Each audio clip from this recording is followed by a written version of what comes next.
अशा वेळी ना आपण शांत राहिलं पाहिजे. जेव्हा हॅलो सगळ्यांना, कशा आहात सगळे? मी शोभा सुनीता एडके एका नवीन व्हिडिओमध्ये तुमच्यासमोर हजर आहे. तर मला काय म्हणायचं आहे, नातं टिकवताना आपण एका बाजूनेच विचार करतो. नेहमी आपण समोरच्याला गरज आहे की नाही ते टिकवायची ह्याचा विचारच करत नाही. आपण फक्त म्हणतो की नाही, आपण ह्या व्यक्तीला सोडलं तर आपला खूप म्हणजे बदनामी होणार किंवा नुकसान होणार किंवा आपला आधार तुटणार, म्हणजे बऱ्याचशा गोष्टी असतात. याच्यासाठी आपण प्रत्येक वेळी प्रत्येक गोष्टीत माघार घ्यायला तयार असतो. पण समोरचा व्यक्ती अजून जरा नखरे करायला लागतो, कारण त्यांना फक्त एक चान्स हवा असतो की तुम्हाला कमी लेखायचा, म्हणजे तुम्हाला काहीतरी म्हणजे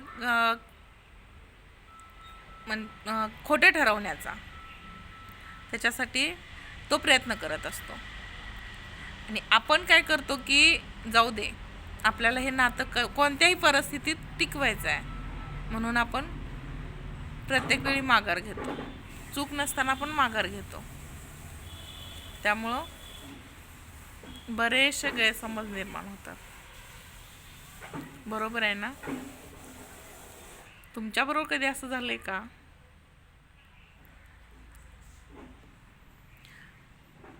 आणि एक गोष्ट आहे बघा, नातं तेच टिकतं ज्या दोघांना पण त्या नात्याची तितकीच गरज असते.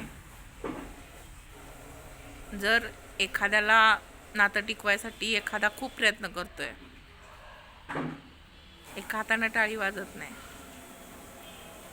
त्यावेळी तुम्ही समजून जा, समोरचा आपल्याला रिस्पॉन्स देत नाही, त्याला नातं टिकवायचं नाही, त्याला आपल्यापासून लांब व्हायचं आहे. शांत राहा. मग तुम्ही किती जरी प्रयत्न केले तरी तो थांबणार नाही. आपण त्यांना अडवून कुणी थांबत नसतं. ज्याला जायचं ते जाणारच, भले त्याच्यात त्याचं स्वतःचं पण नुकसान होतं, पण ते त्याला त्यावेळी कळत नाही. आज ना उद्या ज्यावेळी कळेल त्यावेळी पश्चाताप करायची वेळ येणार आहे त्याच्यावरती. त्यामुळं आत्ता तुम्हाला त्याचा विचार करून किंवा होणाऱ्या परिणामांचा विचार करून तुम्ही त्याला थांबवताय, ह्या गोष्टी लक्षात नाही. ते बापरे, माकडं आलेत.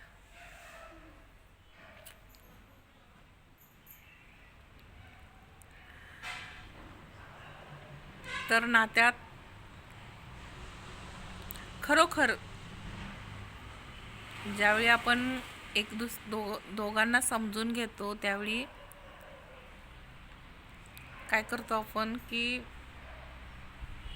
खूप जास्त पॉझिटिव्ह, खूप जास्त म्हणजे नाही का, हे होतो, भावनिक होतो की काय होईल काय. आणि महिला बघा, जास्त करून एकटे पडतील म्हणून खूप भीतात.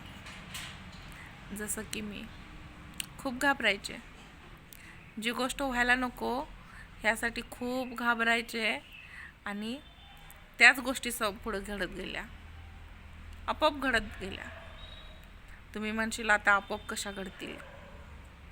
काय काय गोष्टी आपल्या हाताबाहेरच्या होतात ना, तेव्हा आपण शांत राहायचं. जे होतंय ते होऊ दे म्हणायचं, आणि जे होतंय ते आपल्या चांगल्यासाठीच होतंय असा विचार करून